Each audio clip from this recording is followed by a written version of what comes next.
ಇಷ್ಟು ಮಾತನ್ನು ಹೇಳಿ ನಾನು ಒಬ್ಬ ಸಾಹಿತಿ, ಒಬ್ಬ ಕವಯಿತ್ರಿ.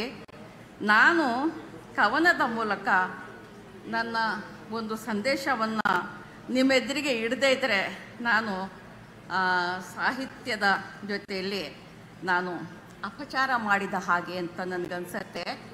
ನಾನು ನನ್ನ ಒಂದು ಕವನವನ್ನು ನಿಮ್ಮ ಎದುರಿಗೆ ಓದಲಿಕ್ಕೆ ನಿಮ್ಮ ಅನುಮತಿಯನ್ನು ಕೋರ್ತೀನಿ. ಇದು ಈಗ ಬರೆದಿದ್ದಲ್ಲ, ನಾನು ಸುಮಾರು 10 ವರ್ಷದ ಹಿಂದೆ ಬರೆದಿದ್ದು ಪ್ರಕಟ ಆಗಿದೆ. ಇದರ ಹೆಸರು ಬಾಗಿನ ಅಂತ.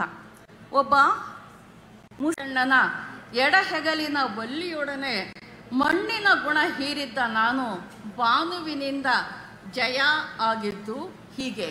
ಯಾವುದೇ ಗೋಡೆಗಳಿರಲಿಲ್ಲ ಬಿಡಿ, ಪ್ರೀತಿಯ ಒಳವರತೆಗಳು ಜಿನುಗುವುದು ಹೀಗೆಯೇ ನೋಡಿ.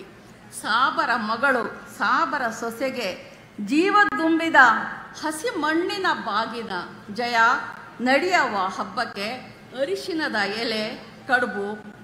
ಗಂಡನ ಮನೆಯ ಕಸೂತಿ ನೆರಿಗೆಗಳ ಸದಾ ಚಿಮ್ಮುತ್ತಿದ್ದರೂ ಎದೆಯಾಳದಲ್ಲಿ ಪಿಸುಗುಟ್ಟಿದ್ದು ಆ ಎಲೆ ಹಸಿರು ವಾತ್ಸಲ್ಯವ ನೇಯ್ದ ಸಾದಾ ಸೀರೆ.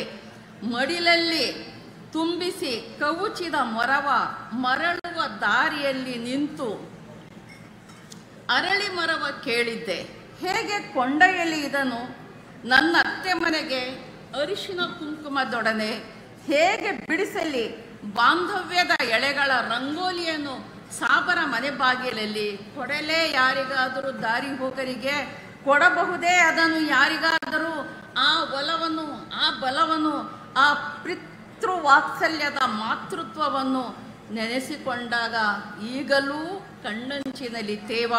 ಮೊರದ ತುಂಬ ಬದುಕಿನ ಪಸೆಯ ಹಸೆಯ ಬರೆದ ಬೇಸಿಗೆ ಹಕ್ಕಿಗೆ ವಿದಾಯ.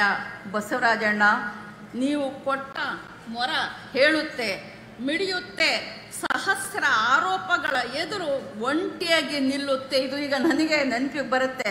ಸಹಸ್ರ ಆರೋಪಗಳ ಎದುರಿಗೆ ಬಸವರಾಜಣ್ಣನ ಪ್ರೀತಿ ವಾತ್ಸಲ್ಯ ನನಗೆ ಜೊತೆಯಾಗಿ ಒಂಟಿಯಾಗಿ ನಿಲ್ಲುತ್ತೆ. ದ್ವೇಷದ ಎಲ್ಲ ಭಾಷೆಗಳನ್ನು ಕವುಚಿ ಹಾಕುತ್ತೆ. ಮುಂಜಾವಿನ ಹೊಂಬೆಳಕಿನೊಂದಿಗೆ ಪ್ರೀತಿಯ ನಿರ್ಮಲ ಅಲೆಗಳು ಮೊರದ ತುಂಬ ತೂರುತ್ತಿರುತ್ತವೆ.